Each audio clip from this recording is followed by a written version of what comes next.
Hello everyone, मैं साक्षी तिवारी आप सबका स्वागत करती हूँ अपने चैनल ग्रेट ऑनलाइन एकेडमी में।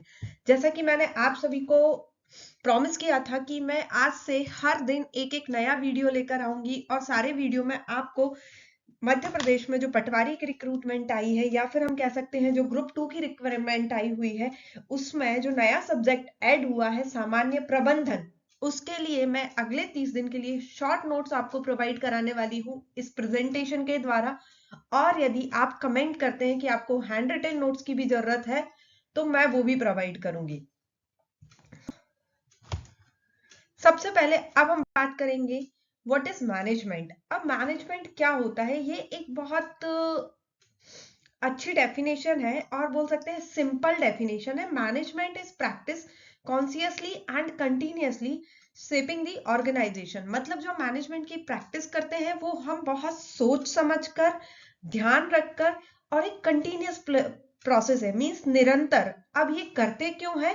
ऑर्गेनाइजेशन को एक बहुत अच्छे शेप में लाने के लिए। जैसे कि आप सबको पता है कि आजकल स्टार्टअप का बहुत पैशन है, लोग अपना अपना कुछ खोल रहे हैं और स्टार्टअप बना रहे हैं। उन स्टार्टअप्स के पैशन के लिए मैनेजमेंट की जरूरत है और आपको वो मैनेजमेंट कहाँ से करना पड़ेगा? ऊपर से नीचे तक और नीचे से ऊपर तक, मतलब फ्रॉम टॉप टू बॉटम और बॉटम टू टॉप, दोनों जगह करना पड़ेगा। अब हम बात करेंगे कि मैनेजमेंट में क्या क्या स्टडी करने वाले। सबसे पहले हम करेंगे management as a field of study, theory and principle, techniques क्या क्या होती है, फंक्शंस क्या क्या है एंड लिमिटेशंस क्या क्या है। इसके बाद देखो, ये फर्स्ट क्लास है तो मैंने बहुत सिंपल इसको रखा हुआ है। नेक्स्ट क्लास में हम आपको पढ़ाने वाले हैं और साथ में प्रीवियस ईयर के क्वेश्चन डिस्कस करेंगे, क्योंकि जब तक आप क्वेश्चन सॉल्व नहीं करोगे ना तब तक कुछ नहीं होगा। अब जैसे क्या है management as a field of study, यदि हम देखते हैं कि मैनेजमेंट को हम एज अ फील्ड बस सिर्फ पढ़ने के लिए देखते हैं तो मैनेजमेंट क्या है, तो उसमें हम क्या क्या पढ़ेंगे? जो भी थ्योरीज दी हैं डिफरेंट, उनके बारे में पढ़ेंगे। किसने क्या बोला है कि मैनेजमेंट की डिफरेंट मैनेजमेंट कैसे कर सकते हैं, मतलब ऐसे होगा ना, हर चीज के टाइप्स होते हैं कि इसको कैसे करना है। फंक्शंस क्या होंगे इसके डिफरेंट,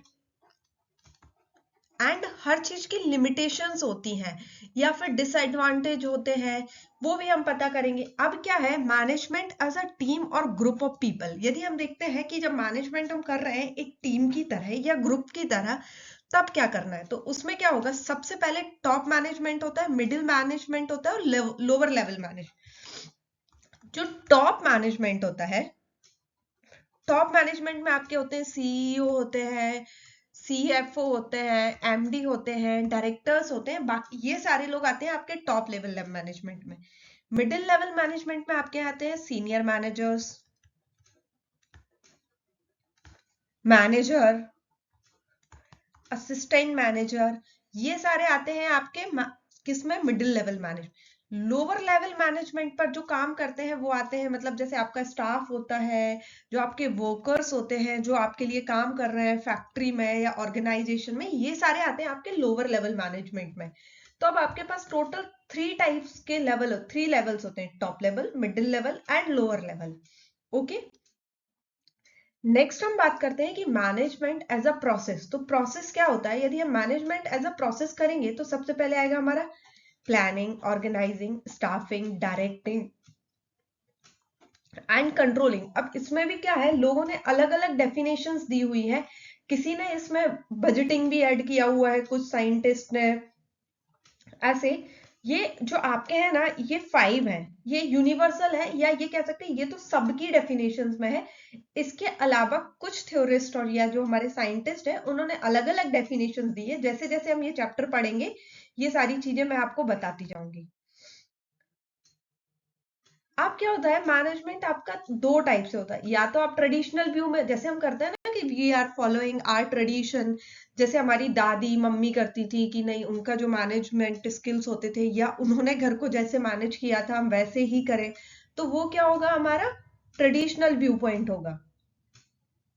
मॉडर्न व्यू मैनेजमेंट क्या होगा, जो हम आज और टाइम के अकॉर्डिंग एक्सेप्ट करते जा रहे हैं और उसके अकॉर्डिंग चलने लगे हैं, ये ऐसे करने लगे हैं, ये होगा हमारा मॉडर्न व्यू पॉइंट होगा। अब क्या होगा ट्रेडिशनल व्यू पॉइंट में, क्या हो, art of getting things done. तो ट्रेडिशनल व्यू पॉइंट जो हमारा था वो क्या बोलता था कि आपके अंदर ये वह कला है, मैनेजमेंट एक ऐसी कला है कि जहां आप दूसरों से अपना काम करवा लेते हैं। आज के टाइम पे नहीं होता ना, जैसे पहले राजा महाराजाओं के लिए या फिर आपके गांव पे भी 10 लोग लगे होते थे, लेकिन अब अपन देख रहे हैं ना कि अपना काम करने के लिए कोई नहीं है, आपको सारा काम स्वयं करना है। Process of planning, organizing, staffing, directing and controlling, using human resources and others resources। अब क्या है, जो भी मतलब होते थे ना, आपको इंसानों को भी यूज करना है ऑर्गेनाइजेशन में, और जो कुछ भी आपके पास अदर रिसोर्सेस है, अदर रिसोर्सेस मीन्स आपके पास जो मशीनरी आ गई है न्यू न्यू, उसको भी यूज करके अपनी ऑर्गेनाइजेशन जो है उसके गोल्स को अचीव करना है। Modern view point, making organisational functional and productive. ये क्या होता है, इसमें ऑर्गेनाइजेशनल फंक्शनल एंड प्रोडक्टिव बनाते हैं। इसके बाद हम बात करेंगे कि कैरेक्टरिस्टिक ऑफ मैनेजमेंट क्या होते हैं। अब देखो, हर चीज के कैरेक्टरिस्टिक होते हैं, उसपे सबसे पहले क्या होता है, it is distinct and continuous process. ये तो आपको बिल्कुल याद रखना है कि जो एक मैनेजमेंट है वो हमेशा बिल्कुल ऐसे कंटिन्यूअस प्रोसेस है, चलता ही जाएगा चलता ही जाएगा। मतलब यदि आपने कहीं रुके ना, तो आपका जो प्रोसेस, मतलब जो एक आप मैनेज कर रहे हो ना, वो चीजें गलत होंगी। मल्टी डिसिप्लिनरी, अब मल्टी डिसिप्लिनरी जैसे आपको पता है, इसमें ह्यूमन रिसोर्स होता है, फाइनेंस होता है, ऑपरेशंस होता है, मार्केटिंग टीम होती है, आजकल तो एक अलग से सोशल मीडिया टीम होने लगी है, सोशल मीडिया जो आपका हैंडल करते हैं आपके ऑफिस का या ऑर्गेनाइजेशन का। गोल ओरिएंटेड, आपका जो मैनेजमेंट है वो हमेशा गोल ओरिएंटेड होता। जैसे कि अभी हम पढ़ रहे हैं तो हमारा गोल क्या है कि ये जो पटवारी का एग्जाम है इसको निकालना ही है, ये हमारा गोल ओरिएंटेड हो गया। It is system of hello, तो अब इसके बाद क्या होगा, it is a system authority. मतलब आपके पास क्या होता है, टॉप लेवल मैनेजमेंट के पास अथॉरिटी होती है कि वो अपना काम सौंपेंगे किसको, मिडिल लेवल से। ऐसे होता ना कि जैसे घर में पापा ने कुछ बोला मम्मी को, मम्मी ने बोला बच्चे को, या फिर ऐसे होता है कि आपका कोई बड़ा भाई है, वो उसको कुछ बोला पापा ने, बड़ा भाई बोलेगा छोटे भाई को, छोटा भाई बोलेगा उससे भी छोटे भाई को। साइंस और एन आर्ट, मतलब क्या है, मैनेजमेंट को ये कहा गया है कि दोनों का कॉम्बिनेशन है, ये साइंस का भी कॉम्बिनेशन है और आर्ट का भी combination. It is economic resource. अब इकोनॉमिक रिसोर्स कैसे होगा, जैसे भी आप ऑर्गेनाइजेशन को मैनेज करना चालू कर रहे हो, आप डिफरेंट सेक्टर में गए, जैसे एचआर में गए, आपने मार्केटिंग करी, आपकी मार्केटिंग टीम बहुत अच्छी है, आपने अपने प्रोडक्ट की जब मार्केटिंग करी, उसकी जो सेल्स है वो बहुत ज्यादा ऊपर चली गई। अब जब आपकी सेल्स बहुत ऊपर चली गई तो प्रोडक्शन बढ़ा, प्रोडक्शन आपको बढ़ाना पड़ेगा। अब जब आपने प्रोडक्शन बढ़ाया तो क्या हुआ, उसके बाद आप प्रोडक्शन बढ़ाओगे तो उसके बाद आपकी सेल्स और रेवेन्यू जनरेट होगा, रेवेन्यू भी आपका एक्सीड करेगा। जब आपका रेवेन्यू एक्सीड करेगा तो ये आपका एक इकोनॉमिक रिसोर्स हुआ है ना।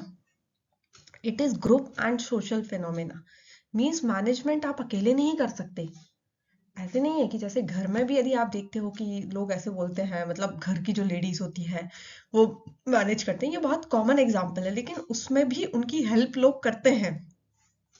ओके, अब हम बात करेंगे प्रोसेस ऑफ मैनेजमेंट। तो प्रोसेस ऑफ मैनेजमेंट में ये जो 5 पिलर्स बोल सकते हैं इसको, 5 pillars of management. First is planning, organising, staffing, leadership and controlling. तो सबसे पहले प्लानिंग क्या है, लेआउट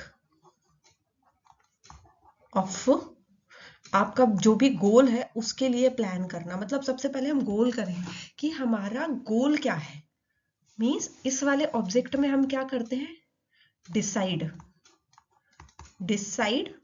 गोल डिसाइड करते हैं कि आपको अचीव क्या करना चाहते हैं। जैसे हम करते हैं ना कि अभी हमारा गोल क्या है, हमारा गोल है कि हमको पटवारी बनना है। अब जब हमको पटवारी बनना है तो उसके लिए प्लानिंग चाहिए। मतलब हमको प्लानिंग में क्या करना है, सारे सब्जेक्ट पढ़ने हैं, जो 8 सब्जेक्ट आने हैं वो 8 सब्जेक्ट पढ़ने हैं।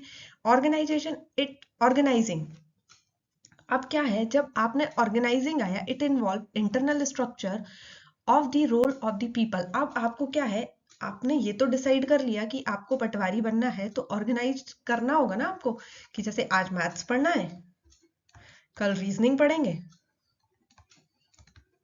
एक टेस्ट भी देना है, डेली टेस्ट भी देना है, आज मैनेजमेंट पढ़ लेते हैं। स्टाफिंग ये सबसे टफ और बोल सकते हैं सबसे वैसा काम हो सकता है कि आपको प्लेस करने हैं right people at right place. मतलब जो बंदा मार्केटिंग में अच्छा है उसको वहीं रखना है, मार्केटिंग में ही रखना है। ऐसा नहीं कि मार्केटिंग वाला बंदा है वो मार्केटिंग में बहुत अच्छा है, वो सेल्स बहुत अच्छी कर सकता है, लेकिन वो काम एचआर में करना है। तो सबसे पहले स्टाफिंग क्या है, right people at right place, leadership, guiding and inspiring human factor in the organization, guiding and inspiring human factor in the organization। अब इसमें क्या है, आपको मेंटरशिप प्रोवाइड करनी है कि आप कैसे मेंटर बन सकते हो। मतलब जैसे टॉप लेवल मैनेजमेंट पे है वो मिडिल लेवल में प्रोवाइड करेंगे कि इस डायरेक्शन में जाइए, इस डायरेक्शन में जाइए, आपको यहाँ यहाँ काम करना है। कंट्रोलिंग, अब क्या है, जब आपने प्लान किया, ऑर्गेनाइज किया, स्टाफिंग किया, तो आपके पास स्टैंडर्ड सेट है, आपके स्टैंडर्ड ऑलरेडी सेट है। मतलब आपको पता है कि यदि आपको 80% लाना है तो आपका ये स्टैंडर्ड है, तो आपको वो परफॉर्मेंस भी देखना है सामने वाले का कि उस परफॉर्मेंस के अकॉर्डिंग वो 80 पर आ रहा है कि नहीं। ऐसे तो नहीं है कि आपने प्लान दिया और वो अभी 50 पर ही काम कर रहा है, और 50% यदि ला रहा है तो उसमें और क्या क्या प्रोग्रेस कर सकते हैं कि वो 80 तक अचीव करे। ऐसा तो नहीं कोई 30% ही ला रहा है। मतलब आपका जो प्लान है वो सक्सेसफुल हो रहा है कि नहीं हो रहा है। मतलब आप देखो, एक आपका मेंटल लेवल भी होता है ना। 12th के बच्चे से तो हम नहीं कह सकते ना कि आप पटवारी के एग्जाम के लिए प्रिपेयर करो, उससे नहीं आएगी चीजें। उसका उस लेवल पे माइंड डेवलप होना चाहिए, एक्सेप्शंस आर ऑलवेज देयर। उस लेवल पे माइंड तो कम से कम डेवलप हो। अब हमको पता है कि उसका माइंड डेवलप ही नहीं है, सामने वाले का वो 30% ही ला रहा है और हम उसको एक्सपेक्ट कर रहे हैं कि वो 80% ला के देगा, तो ऐसे पॉसिबल नहीं है। हार्डवर्क सब कुछ होता है, लेकिन कुछ चीजें आपकी मेंटल एबिलिटी पे भी डिपेंड करती है ना। तो ये वाली चीज को भी आपको देखना है, तो वो आएगा कंट्रोलिंग। इन ही प्रोसेस को हम बहुत अच्छे से पढ़ेंगे और प्रीवियस ईयर क्वेश्चन डिस्कस करेंगे जो कि आपके डिफरेंट एग्जाम्स में पूछे गए हैं। Thank you very much. आप ऐसे ही मेरे चैनल से जुड़े रहिए, मैं आपको ऐसे ही और वीडियोस प्रोवाइड करती रहूंगी और आपकी तैयारी में पूरा सहयोग करूंगी। धन्यवाद।